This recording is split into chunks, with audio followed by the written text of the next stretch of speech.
What is up, YouTube? I am Vladimir Ledoux, and welcome to my new series. Something I honestly didn't think I'd be doing. I've never been one to record and go from there.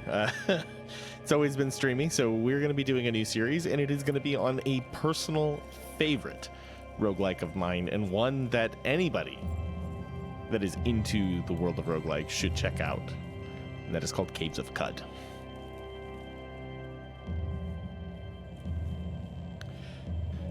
Caves of Qud is a roguelike that is in early access. It has been for a while. It released in 2015. It's been in early access for a while. The game's actually been in development since 2007, and it is quite robust, based off of the Gamma World tabletop role-playing game, or at least I don't know if it's necessarily a direct based off of it, but it is inspired, I should say. You live in a post-apocalyptic world. There are character mutations.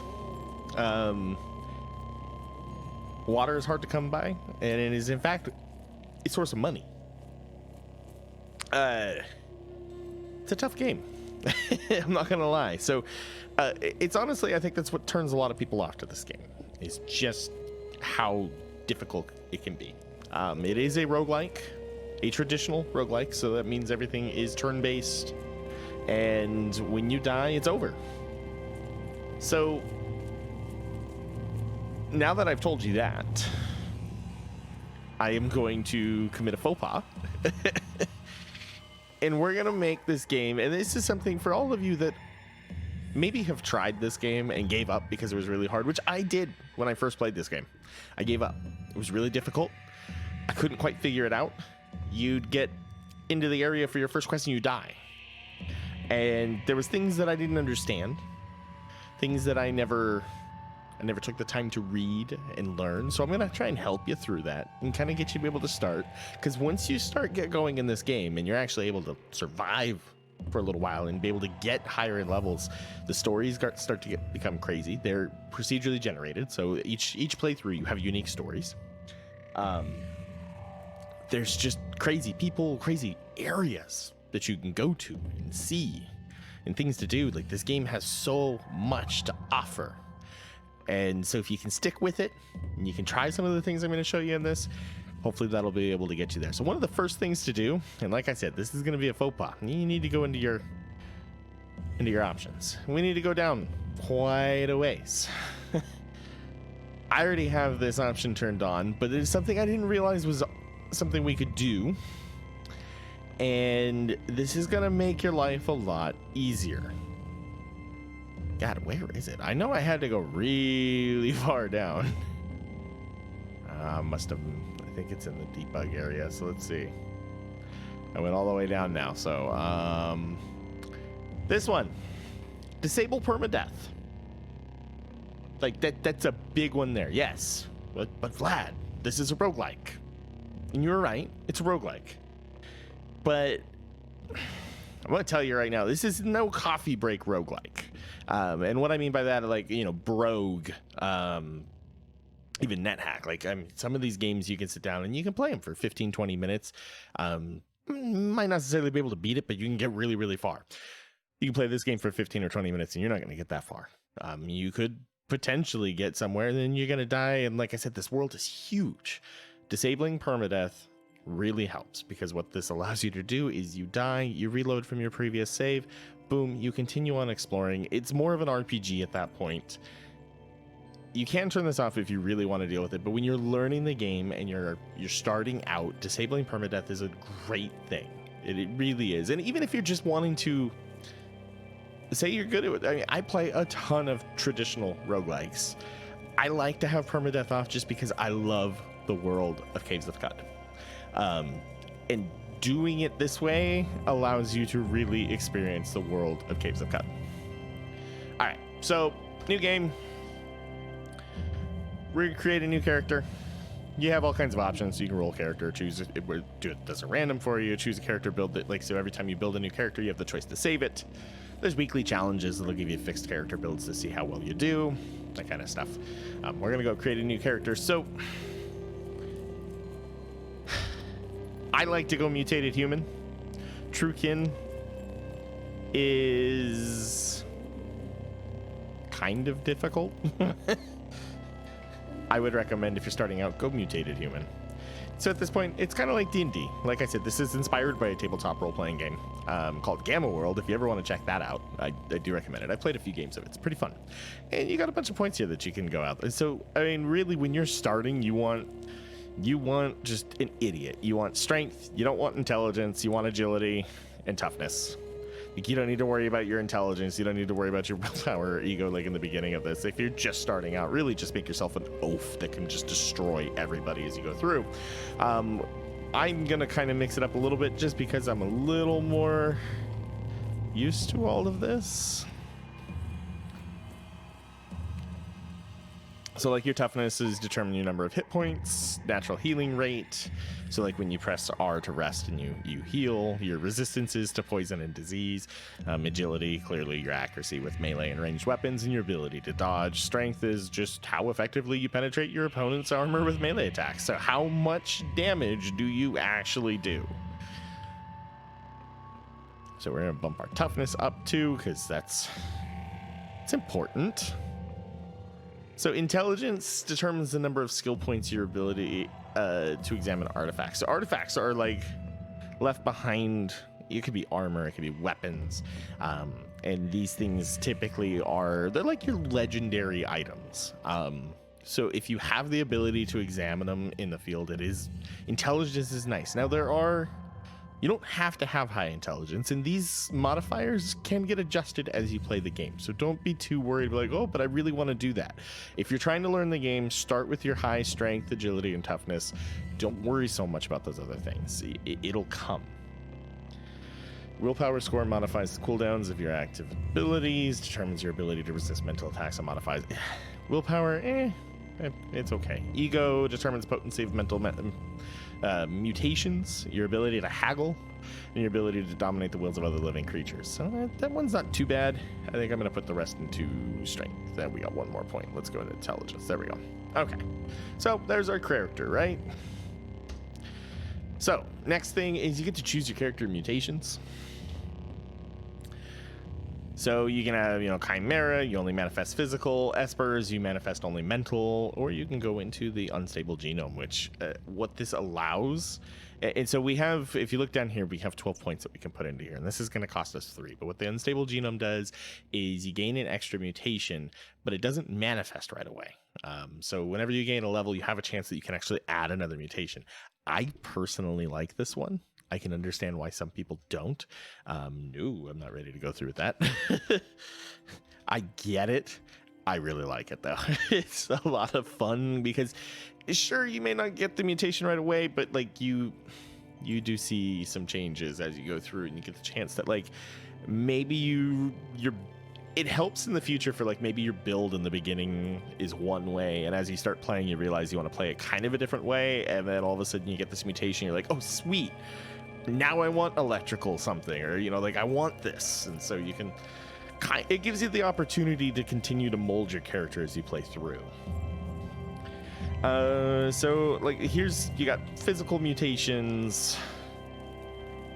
If you want to make this hard too, you have physical defects that you can put through. So these things will cause your skin must be kept moist with fresh water, which is horrible because water's your currency, and if you're running out of water, you're screwed.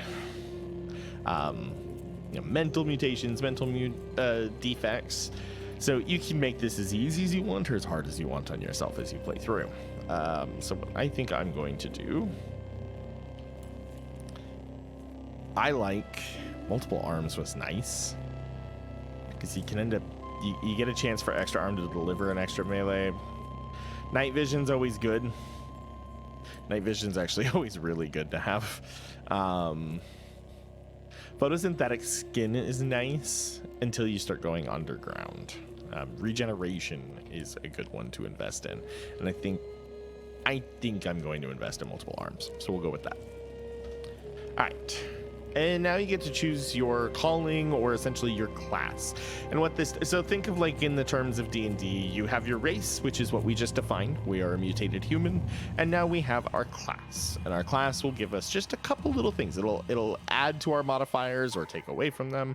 And it'll also give you just a couple little extra bumps and different things. So like your apostle, you get extra ego,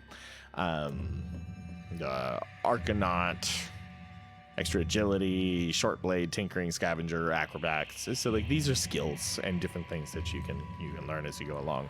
I personally like Marauder is a lot of fun, as is Greybeard, but I think we're gonna go Marauder because you're just gonna be out there and just destroying everybody. Like Tinkerer is a lot of fun too, but it is much more complex. Nomad's pretty good too. And the reason you start with a recycling suit, which allows you to recycle any of the scrap you pick up, which is a benefit. But let's go Marauder. All right, so, and here at this point, you can tweak your character build if you want. You can copy this code here to the clipboard and save. You can even save the character to your library. We're not going to worry about that, though. We're just going to go enter World Seed. I'm not going to actually, we're going to escape to restart. No space to start. It's choosing location. Starting location. Okay. New players, start at Joppa. Do yourself a favor. Start at Joppa. There's things at Joppa. There's quests. We'll start there so you can see what it is. I like to always go with a random village. Now that I'm used to the game, there's more stuff you can see. Different kinds of quests. Joppa's kind of the newbie starting area. So we're going to head there so that you guys can kind of see this. What is your name? My name is Vlad. Okay.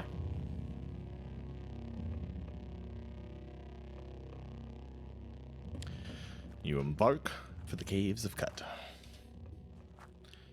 On the 30th of Tishu... yeah, the names on this can be horrible. And they changed some stuff here. I've never seen this. There was a huge update, so there's some new things to this. I'm going to be kind of learning at the same time as we all go. So all around, you arrive at the oasis hamlet of Joppa, along the far rim of Magharayi, the Great Salt Desert. All around you, moisture farmers tend to groves of viridian water vine. Their huts rot from rock salt and brine stock. On the horizon, Kud's jungles strangle chrome steeples and rusted archways to the earth. Further and beyond, the fabled spindle rises above the fray and pierces the cloud-ribboned sky. Okay, so, this is you. That's you down there.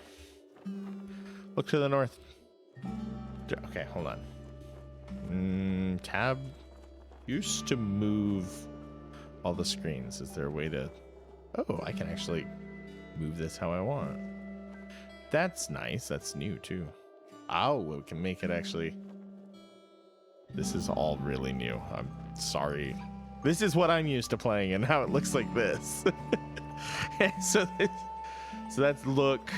They've added some more stuff, so you can actually play with the mouse if you really want, I think. But I'm typically the numlock kind of player when it comes to my rogues. All right, so Joppa. That's right. So we got to get some quests. What can you tell me about Joppa? I'm in search of work.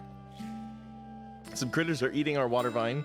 Farouk claims he saw one slinking around a vine patch. Ugly little thing, he says. Pale, white, 8 legs, and ear-splitting whine. I noticed a bit of red dirt in the water vine pool. The same we find in the soil at the nearby cave to the north we call Red Rock. Travel to Red Rock and kill as many of these critters as you can. Bring back the corpse of one, too. Elder Irudad will reward your efforts. All right, I'll accept it. So, biggest mistake that you can make in this game is you go do this quest right away. And I know the game doesn't tell you that, but really this quest is about for level 5. If you go to Red Rock right now, you're gonna get destroyed. That's just how it works. So you can go through, you can open up everything, you can close stuff. So the reason you want to close doors is you can steal, but people can see you. If they see you, you're in trouble. So yes, I'm stealing everything. But they don't know. Here we have the Elder. We can talk to him. We can also make him kind of like us, so we can share our water with him, which will help him. So live and drink, wayfarer. Welcome to the Oasis of Joppa. Here you will find shade and victual, along with other provisions to help you better scour the rust caves for treasure. Above all else, you may drink of our fresh water and quench your thirst. Your thirst is mine, my water is yours. You share your water with Elder Irudad and begin the water ritual.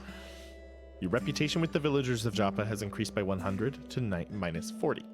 Because they despise Elder Irudad, your reputation with crabs decreased by 100 to minus 575. And because they dislike Elder Irudad, your reputation with the Mapongo decreased by 50 to 100. So this is another thing the game brings in, is there's so many of these different kinds of factions, and depending who you help, depending who you kill, will actually adjust how everybody interacts with you. You could have one faction absolutely love you, you screw up, and they will murder you on sight.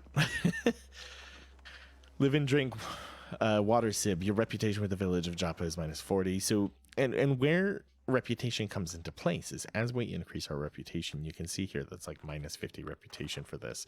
Share a secret with me. So you can start to actually cash in your reputation as it, and get stuff for it. Now keep in mind that's literally minus 50 reputation, so if we had 100 reputation with them, we cast that in, we're now down to 50 reputation.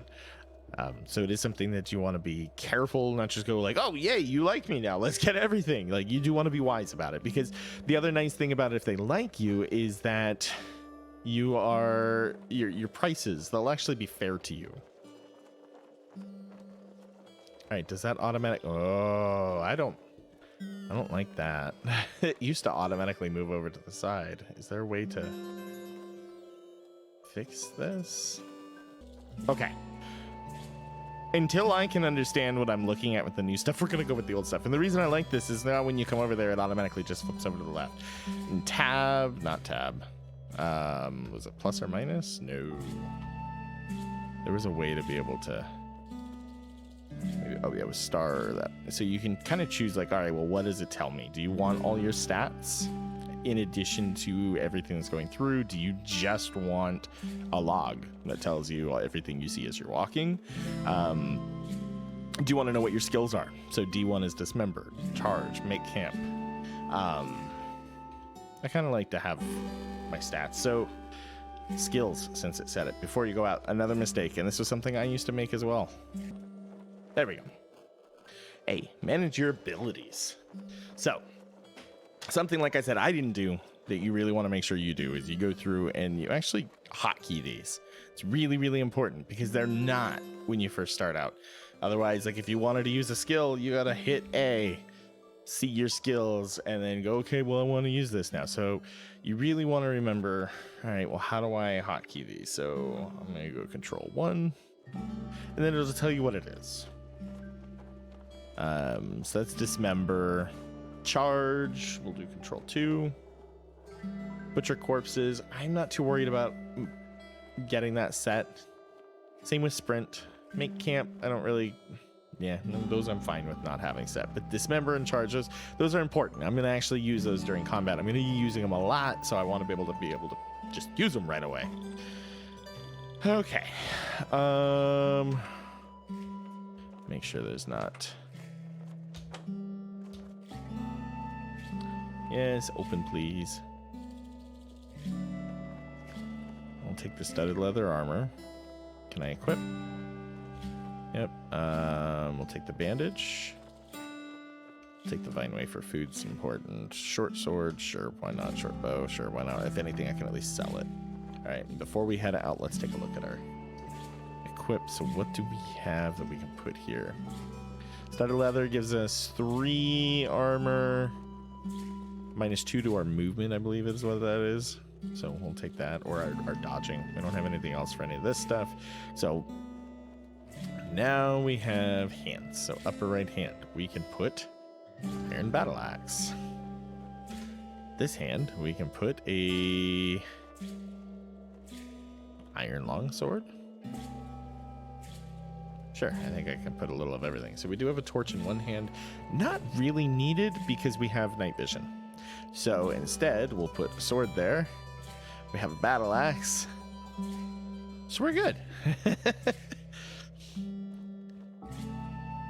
All right. So, like I was saying, don't go do the quest right away. You want to be able to go out and start leveling. So it's good to leave the area. So now you can go to the world map like it says here, which will allow you to see just how big this world is. So, whoops, that was the wrong one. There. Okay, so this is the world map. Is there a way to look around without moving my character? Ah, damn it. Nope. I know there is, but it did not go how I wanted. All right, is it no, not R? Is it Z? There is an auto. Another big thing that this game has, I'm trying to find just, is it controls? It wouldn't be in options here. There we go. Control mapping. Don't ever hold the button when you walk. So auto explorer, numpad 0. Okay. So if anything, that's nice because it'll allow you to walk until something happens that causes your character to stop. If you press and hold the button to move, that's how you die. Because every time you move, everything else in the world is moving. And when you're just moving like this, you don't notice how quickly everything actually gets up to you, and it will kill you. So typically, like if you're going to be exploring and looking around, auto explorer is really nice. Because like I said, it'll go around the second it finds either an item that you want that it can't auto pick up, or that it finds an enemy, it will stop. Okay, now I don't know if these guys are good. Make an offering at the Argent Well. Pay homage to your fathers. They seem okay. Ask about your location, and you are no longer lost. All right. Praise be upon Nisroch, whose settlers are stilt seekers. All right. Your reputation with the Mechanic Mist increased by 100 to 100 because they are despised by Ikanika Pasiba. So all these names are random too. It's just tongue twisters. Your reputation with the Gurish decreased by 100 to minus 900. Woo. Your reputation with the villagers of Hackerkish decreased by 100 to minus 100. Okay, well, I don't even know where they are. So share a secret with me. Why not? Shares the location of a rust bog. You know the location of the rust bog and the locations, natural features selection of your journal. And so what that does is when we go and it's saving because I'm looking at, like, we can actually see. Oh, I know there's a way to look around. I just can't remember what. Let me just double check. Interact nearby. Status now. Movement. Display zoom in. Seconds of our system. Help crit save ignore. Give 250,000 XP. Okay. It's somewhere, I guess maybe that's what we gotta look here. So it'll show, I think it's like up here. But we're not current location. I'm not ready to be traveling around, so it's just not gonna happen. Otto got a luminous horse room. We haven't even fought anything yet.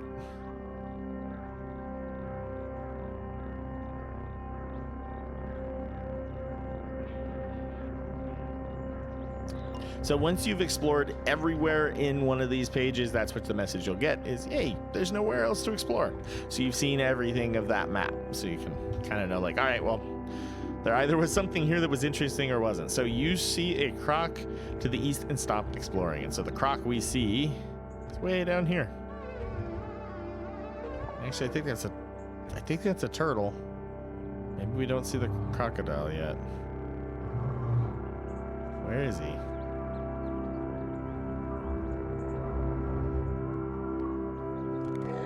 Oh, spot a Dromad caravan. You know, the location of the caravan. So that's actual some like secrets that we can end up sharing, and they ended up killing the guy. Carbide shield. I don't use shields though. I don't intend to use shields. All right, we'll just keep exploring. Eventually, we're going to get to a point where... So you can level up, too, by just, like... So finding that location and noting that location will actually gives you experience. So you can also level up by just finding areas. Points of interest that you can end up using to sell back to someone. So we see a croc somewhere. All right, he's right there.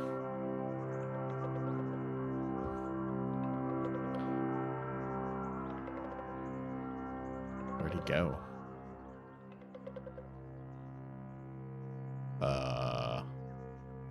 Hey, Mr. Crocodile, where you at?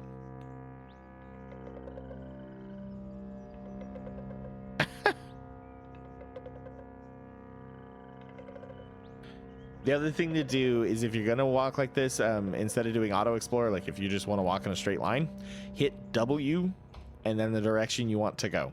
And much like auto explore, if something comes up that needs your character to stop, you will stop. And thus keep yourself potentially alive and allow yourself to... It gives you the chance to not be surprised and gives you the chance to strategically deal with something, especially early on. Even late on, I've gotten my ass handed to me later in the game. And you get cocky and you forget about it and something comes out and just some stupid like dragonfly kills you. Because you just weren't thinking. You weren't paying attention. You weren't playing smartly. You got yourself into a situation that you could have, like, maybe 10 steps earlier, you could have gotten yourself out of, but you reacted too late. And so it's really important. Don't press and hold the directional movements because it's going to screw you over. Too much happens. It goes through turns so quickly. Oop. Ooh. All right. We'll go down the stairs.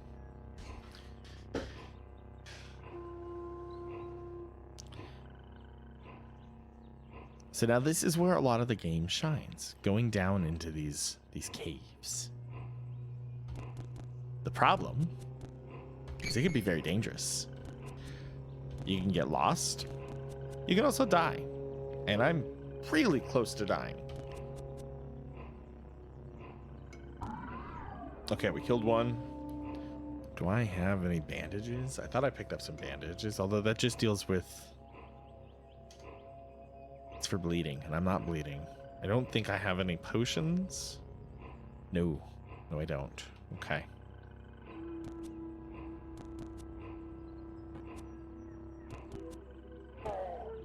And I died. Yeah, okay, so we're gonna continue. And it should have saved just as we went down in here. So that's the important part there. If you didn't save, you would have had to make a new character. You would have had to start all over, getting the quests assigned to you and going around. Like, that's why, one of the nicest things you can do. And I mean, look how quick I was back in the action, and I'm already putting myself into a situation where I'm going to die again. But it allows you to be able to get right back into pretty much where you were and continue with this awesome game. So then, like most true roguelikes, fighting is just bump attacking. There is... Oh, please die. Okay. There is a little bit more to it when you have ranged stuff. And I almost... What? R is not rest? Really? No, reload missiles. So which one was rest? Numpad 5. Control decimal. Do we have Z attached to anything? Because I'll just go to that. Z for sleep. Z for sleep. Okay, we don't. Okay, so I thought there was like rest until healed. Oh, it's tilled. Okay. Rest until healed. There we go. Okay. That's also the other really, really important thing you need to make sure you do. Rest, like after any battles. Get healed before you continue exploring. All right. Yeah, there's nothing really on that corpse that I want. What is hurting me? Your thirst thistle hits you.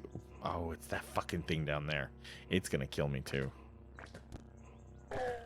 Yep. Yep. All right. Well, I think that's where we're going to wrap up for tonight. We got pretty far. We were able to go through, made our characters, learned about the game, kind of starting the things you need to know in the beginning, left Joppa, explored a little bit, found a couple caravans, went down into the cave that we found, died, and I think we're at a good point.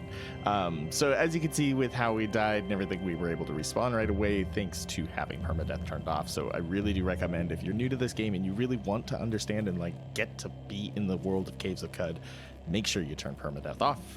It really does help. And with that, we're gonna wrap it up. So thank you, everybody. If you like the video, please like and subscribe and click the bell notification icon, please. Also check out in the description below the link to the game, as well as the link to my website, indie-gems.com, and my Patreon. So thank you, everybody. Have a good one.